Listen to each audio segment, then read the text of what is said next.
Well, good morning, everyone. Welcome in. Please join me for prayer. God, give me wisdom, knowledge, and understanding. Let any knowledge I gain help me love you and others more and not puff me up. Help me see something new about you that I've never seen before. Correct any lies I believe about you or anything I misunderstand. Direct my steps according to your word. In Jesus' holy name, amen. Well, good morning, Beverly. Good morning, Terry. Good morning, Rebecca. Good morning, Christy. Good morning, Avid. Let's see, who else? Who else? Good morning, Scotty, my friend. Welcome in. Good morning, everyone. Glad y'all are with us. Let's get started. Today is day 35. We're going to be in Exodus chapter 16, 17, and 18. Exodus chapter 16, Bread from Heaven, is the heading. Verse 1, New King James Version. Let's see, let me scroll that chat back down to the bottom so I can see the new stuff coming in. Good morning, James Hall, the Shade Tree Cook, y'all. Welcome in. Glad you're with us, James. Let's go. Exodus chapter 16, verse 1, New King James Version. And they journeyed from Elim, and all the congregation of the children of Israel came to the wilderness of Sin, and in between Elim and Sinai, on the 15th day of the second month after they departed from the land of Egypt. Then the whole congregation of the children of Israel complained against Moses and Aaron in the wilderness, and the children of Israel said to them, "Oh, that we had died by the hand of the Lord in the land of Egypt, when we sat by the pots of meat and when we ate bread to the field. For you have brought us out into the wilderness to kill this whole assembly with hunger."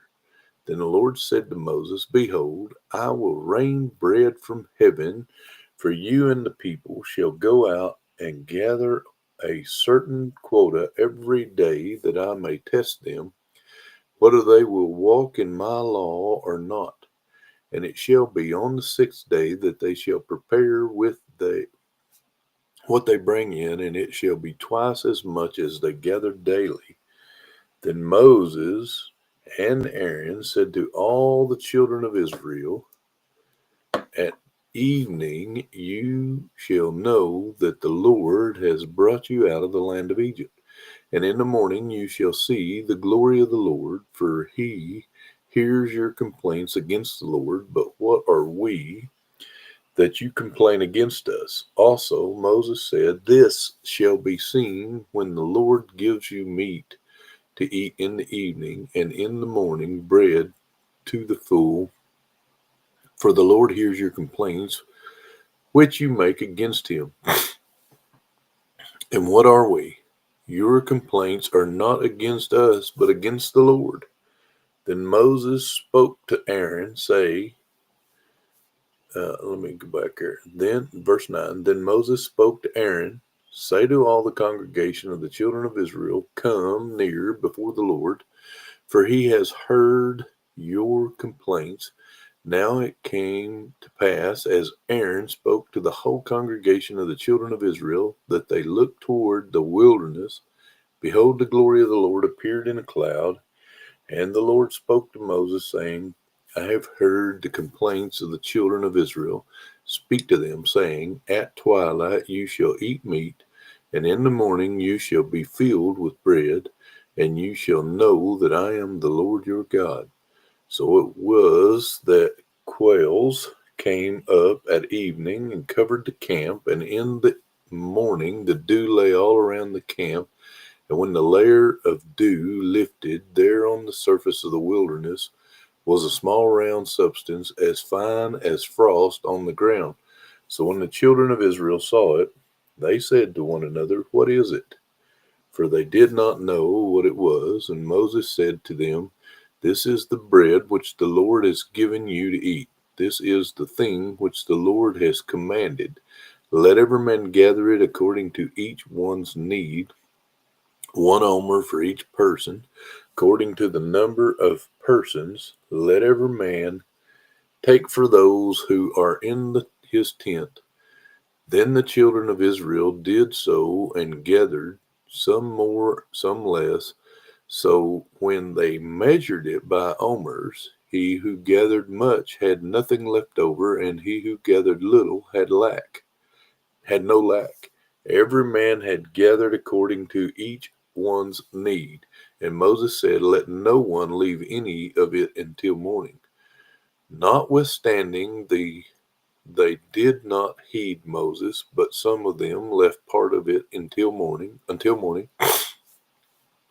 and it bred worms and stank, and Moses was angry with them. So they gathered it every morning, every man according to his need, and when the sun came hot, it melted. And so it was on the 6th day that they gathered twice as much bread, 2 omers of each one, and all the rulers of the congregation came and told Moses. Then he said to them, this is what the Lord said. Tomorrow is a Sabbath rest, a holy Sabbath to the Lord. Bake what you will bake today, boil what you will boil, and lay up for yourselves all that remains to be kept until morning. So they laid it up till morning, as Moses commanded, and it did not stink, nor were there any worms in it. And Moses said, eat that today, for today is a Sabbath to the Lord. Today you will not find it in the field. 6 days you shall gather it, but on the 7th day, the Sabbath, there will be none. Now it happened that some of the people went out on the 7th day together, but they found none. And the Lord said to Moses, how long do you refuse to keep my commandments and my laws? See, for the Lord has given you the Sabbath. Therefore he gives you on the 6th day bread for 2 days. Let every man remain in his house, in his place. Let no man go out of his place on the 7th day. So the people rested on the 7th day, and the house of Israel called its name manna, and it was like white coriander seed, and the taste of it was like wafers made with honey. Then Moses said, this is the thing which the Lord has commanded. Fill an omer with it to be kept for your generations, that they may see the bread with which I fed you in the wilderness when I brought you out of the land of Egypt. And Moses said to Aaron, take a pot and put an omer of manna in it, and lay it up before the Lord to be kept for your generations. As the Lord commanded Moses, so Aaron laid it up before the testimony to be kept, and the children of Israel ate manna 40 years until they came to the inhabited land. They ate manna until they came to the border of the land of Canaan. Now an omer is 1/10 of an imph. All right. Good morning, Craig. Welcome in. Let's go. That wraps up 16. Let's go to Exodus chapter 17. Water from the rock is the heading now.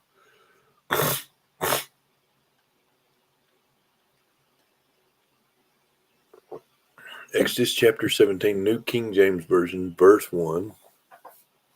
Then all the congregation of the children of Israel set out on their journey from wilderness of sin, according to the commandment of the Lord, and camped in Rephidim, but there was no water for the people to drink.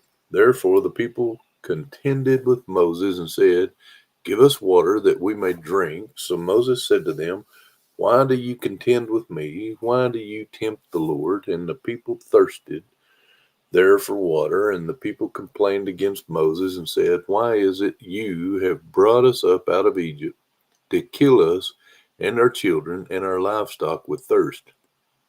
So Moses cried out to the Lord, saying, what shall I do with these people? They are almost ready to stone me. And the Lord said to Moses, go on before the people and take with you some of the elders of Israel. Also take in your hand your rod with which you struck the river, and go. Behold, I will stand before you there on the rock in Horeb. and you shall strike the rock, and the water will come out of it, that the people may drink. And Moses did so in the sight of the elders of Israel. So he called the name of the place Massah and Merib, because of the contention of the children of Israel, and because they tempted the Lord, saying, Is the Lord among us or not? Victory over the Amalekites is the heading here, verse 8. Hey, good morning, Shubham. I believe it's what that says. Good morning, welcome in. Mr. Shubham Funny. Welcome in. Verse 8, Exodus chapter 17. Now Amalek came and fought with Israel in Rephidim, and Moses said to Joshua, Choose us some men and go out, fight with Amalek. Tomorrow I will stand on the top of the hill with the rod of God in my hand. So Joshua did as Moses said to him and fought with Amalek. And Moses, Aaron, and Hur went up to the top of the hill. And so it was, when Moses held up his hands, the Israelites prevailed, and when he let down his hand, Amalek prevailed. But Moses' hands became heavy, so they took a stone and so they took a stone and put it under him, and he sat on it. And Aaron and Hur supported his hands, one on one side and the other on the other side, and his hands were steady until the going down of the sun. So Joshua defeated Amalek and his people with the edge of the sword. Then the Lord said to Moses, Write this for a memorial in the book and recount it in the hearing of Joshua, that I will utterly blot out the remembrance of Amalek from under heaven.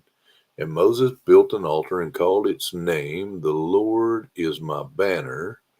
For he said, Because the Lord has sworn, the Lord will have war with Amalek from generation to generation. All right, let's go. Hey, Echo X, welcome in. Let's go to Exodus chapter 18. Jethro's advice is the heading here. Verse 1, New King James Version.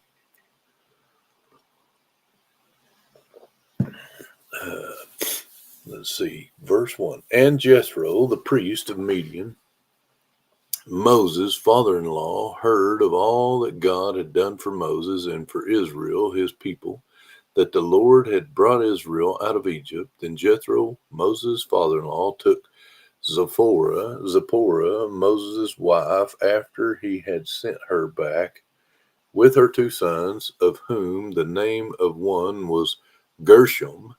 For he said, I have been a stranger in a foreign land. And the name of the other was Eleazar. For he said, The God of my father was my help, and delivered me from the sword of Pharaoh. And Jethro, Moses' father-in-law, came with his sons and his wife to Moses in the wilderness, where he was encamped at the mountain of God. Now he had said to Moses, I, your father-in-law Jethro, am coming to you with your wife and her 2 sons with her. So Moses went out to meet his father-in-law, bowed down and kissed him, and they asked each other about their well-being, and they went into the tent. And Moses told his father-in-law all that the Lord had done to Pharaoh and to the Egyptians for Israel's sake, all the hardship that had come upon them on the way, and how the Lord had delivered them. Then Jethro rejoiced for all the good which the Lord had done for Israel, whom he had delivered out of the hand of the Egyptians. And Jethro said, Blessed be the Lord, who has delivered you out of the hand of the Egyptians and out of the hand of Pharaoh, and who has delivered the people from under the hand of the Egyptians. Now I know that the Lord has gathered then all the gods, for in the very thing in which they behaved proudly, he was above them.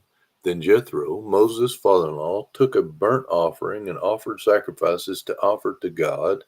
And Aaron came with all the elders of Israel to eat bread with Moses' father-in-law before God. And so it was on the next day that Moses set to judge the people, and the people stood before Moses from morning until evening. So when Moses' father-in-law saw all that he did for the people, he said, "What is this thing that you are doing for the people? Why do you alone sit, and all the people stand before you from morning until evening?" And Moses said to his father-in-law, "Because the people come to me to inquire of God. When they have difficulty, they come to me, and I judge between one and another, and I make known the statutes of God and his laws." So Moses' father-in-law said to him, "The thing that you do is not good. Both you and these people who are with you will surely wear yourselves out. For this thing is too much for you. You are not able to perform it by yourself. Listen now to my voice. I will give you counsel, and God will be with you. Stand before God for the people, so that you may bring the difficulties to God, and you shall teach them the statutes and the laws. Show them the way in which they must walk and the work they must do. Moreover, you shall select from all the people able men, such as fear God, men of truth, hating controversiousness, and place such over them to be rulers of thousands, rulers of hundreds, rulers of fifties, and rulers of tens, and let them judge the people at all times. Then it will be that every great matter they shall bring to you, but every small matter they themselves shall judge. So it will be easier for you, for they will bear the burden with you. If you do this thing and God so commands you, then you will be able to endure, and all this people will also go to their place in peace." So Moses heeded the voice of his father-in-law and did all that he had said, and Moses chose able men out of all Israel and made them heads over the people, rulers of thousands, rulers of hundreds, rulers of fifties, and rulers of tens. So they judged the people at all times. The hard cases they brought to Moses, but they judged every small case themselves. Then Moses let his father-in-law depart, and he went his way to his own land. All right, let's see. That's all of our chapters for today. Let's go to Ephesians chapter 6. Ephesians chapter 6. We'll start in verse 10. We're going to put our armor on. There we go. The whole armor of God's the heading. Ephesians chapter 6, New King James Version, verse 10. "Finally, my brethren, be strong in the Lord and in the power of his might. Put on the whole armor of God, that you may be able to stand against the wiles of the devil. For we do not wrestle against flesh and blood, but against principalities, against powers, against the rulers of the darkness of this age, against spiritual hosts of wickedness in heavenly places. Therefore, take up the whole armor of God, that you may be able to withstand in the evil day, and having done all to stand, stand therefore, having girded your waist with truth, having put on the breastplate of righteousness, and having shod your feet with the preparation of the gospel of peace. Above all, taking the shield of faith, with which you will be able to quench all the fiery darts of the wicked one. Take the helmet of salvation and the sword of the Spirit, which is the word of God, praying always with all prayer and supplication in the Spirit, being watchful to this end with all perseverance and supplication for all the saints, and for me, that utterance may be given to me, that I may open my mouth boldly to make known the mystery of the gospel, for which I am an ambassador in chains, that in it I may speak boldly as I ought to speak." All right, y'all. Love you guys. I challenge y'all to be a blessing for someone else today. Good morning, Chris. I seen you in the chat there. See you here in just a little bit. Y'all, it can be easy as smiling at somebody to be a blessing for them. Maybe pay for their coffee, maybe just an ear to listen to. just let God lead you to what it is. God bless y'all. Tomorrow, day 36, will be in